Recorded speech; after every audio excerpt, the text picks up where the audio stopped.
Manipulation tactics. So today I want to share a little bit about the manipulation tactics that our parents may do to force us into a corner.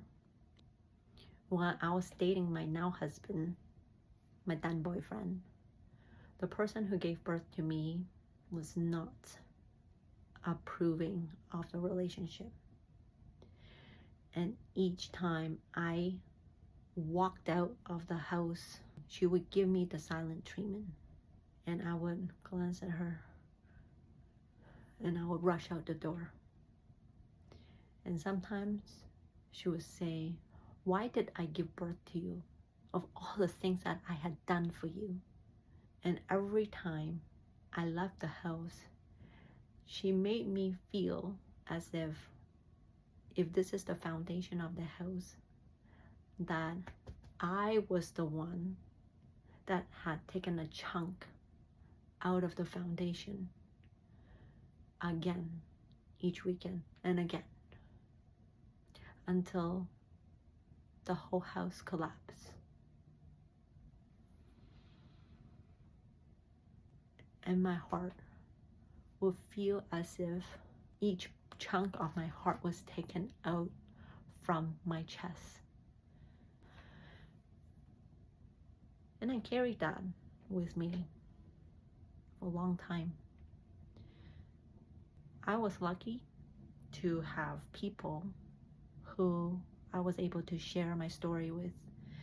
And just from listening to their perspective, I was able to shift myself. Even though I felt guilty, I was able to hang on. And why that part is important, because I know for sure if my spouse, my partner, wasn't supportive of me, if I did not have friends who was able to share the wisdom with me, I might have crumbled and I might have given up what I wanted to follow what my parents wanted. So today I want to highlight manipulation tactics. And manipulation tactics, as the term suggested, are actions that other people do to try to change us, change our behavior so that we can go along with what they want. Here are a few manipulation tactics that usually get to us. 1, guilt tripping. Oh, I have given up so much for my daughter. I have moved across the country for them. I've worked so hard to make money for them, to raise them, to give them food, to give them shelter, to give them a good education. And what do I get? I get a disrespectful daughter who doesn't listen to me, who doesn't love me, who doesn't care about me. Oh God, what have I done to deserve this? And that guilt is so heavy because it brings a lot of shame that we haven't paid back what they had given us. We are not how they want us to be. We don't live up to their standards. And in front of other people, we're being painted in a very negative light. So that's guilt tripping. So number 2 is verbal and physical abuse. So while we were growing up, we were very little and our parents are very big, so that it's very easy for them to pull on us, stop us, hurt us. And our body's response is, "Oh my gosh, I'm in danger, don't do that anymore."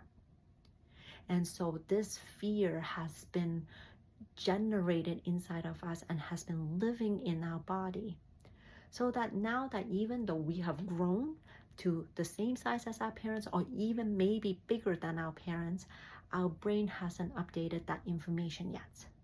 And so when they start raising their voice, or if they threaten to hurt us, we still think that we're still that young little kid.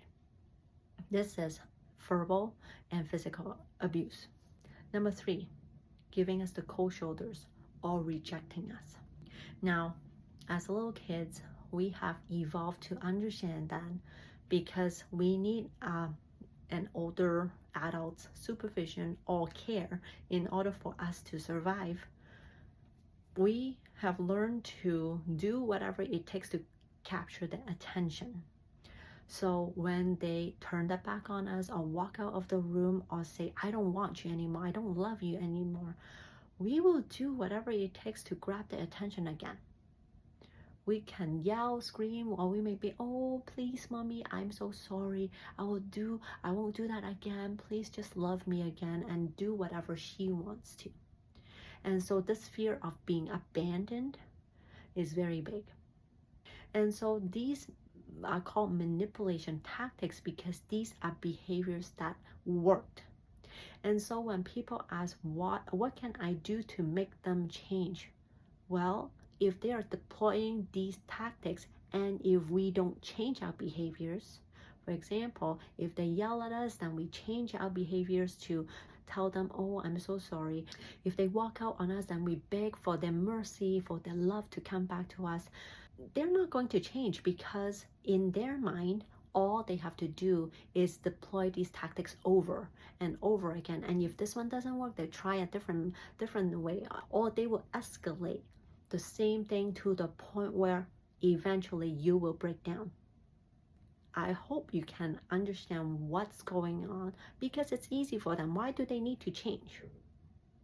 So the goal of working on ourselves is so that we can see through all of these tactics, and then we can notice how we respond to it.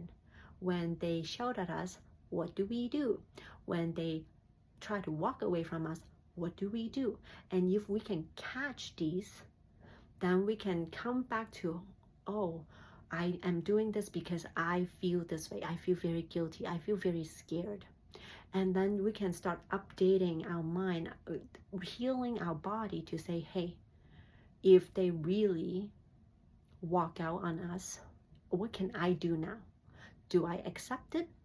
Or do I continue on with the same behavior?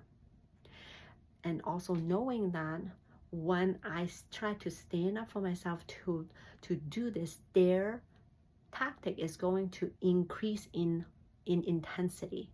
They're going to double down on how they treat us.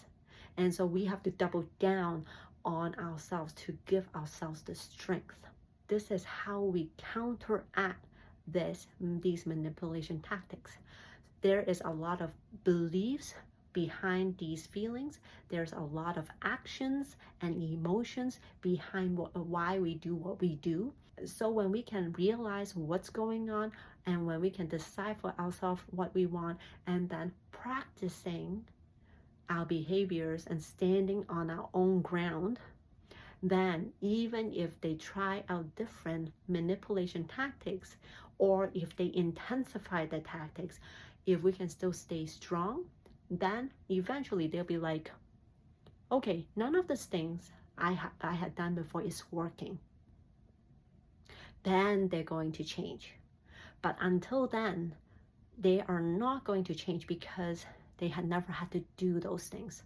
And so this work is for us to understand what's going on in here, dealing with the fear, dealing with the guilt, healing ourselves, needing someone's approval, and wanting other people to love us. Can we do all these on our own?